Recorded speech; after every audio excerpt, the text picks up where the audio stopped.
This is the way you're going to plan and make next year the best year ever. So don't overthink it. Just scroll through the photos, scroll through your calendars, and ask yourself, was it fun? Did this experience lighten you up? Did it make you feel like yourself? Is there something about this that makes you want to do more of it in the coming year? I saw a challenge from Mel Robbins yesterday, and she encouraged us to look back through our camera rolls to find the highlights, the lessons, the moment that prepare us for what's next. And as I scrolled through mine, I did find a highlight, a moment that I would absolutely do again. But like life often does, the high was mixed right alongside a very real low. When I attended an event by Ashley a few months ago, what people saw was smiles, confidence, energy. They saw me greeting people, helping with check-in, welcoming guests, looking like I belonged there. But what they didn't see was that behind that smile, I was crumbling. Inside, I felt small. I was surrounded by women who were bold, thriving, walking in their purpose, and I kept asking myself, Lisa, who do you think you are? I questioned whether I would ever be that confident, that visible, that successful. Every conversation I overheard seemed to confirm the lie that I didn't belong in that room. And the harder I tried to push that feeling away, the heavier it sat in my body. By the third day, I broke. The tears wouldn't stop coming. My body was shaking uncontrollably.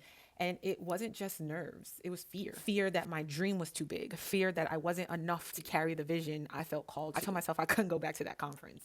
I told myself I would leave right after breakfast. Because how could I stand in a room full of visionaries when I could barely stand within myself? But God wasn't done with me. He sent someone, Lady V, who saw my pain and refused to let me hide. She pulled me aside, prayed over me, and reminded me of something I had forgotten. That when you are called to free people financially, the enemy will do anything he can to keep you bound in fear. She told me, you are called, and the devil only attacks what's destined to win. I went back to the group, and then another volunteer looked me dead in the eye, gentle but firm. And when I whispered, I don't belong here, I can't do this, she said, that's not true. I asked her, how could you possibly know? And she said, because that doesn't feel good. Truth feels good. That stopped me cold. Lies drain you. Truth lifts you. And the truth was, I did belong there. I showed up that last day, fully, open, ready. I stopped shrinking. I stopped hiding because I realized God didn't bring me this far just to quit in the middle of my calling. And what you recall as being unfruitful is also a lie, because I met another sister at that conference and we became accountability partners.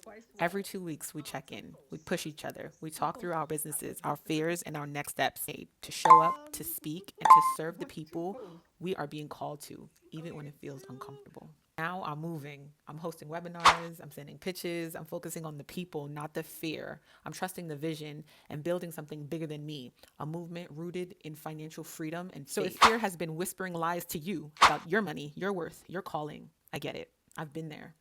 But it's time to replace fear with truth. Join me on January 24th for A Room for the Vision Brunch, an intimate Greendiggers gathering where we'll set our intentions, align our minds, and build financial vision that actually feels good.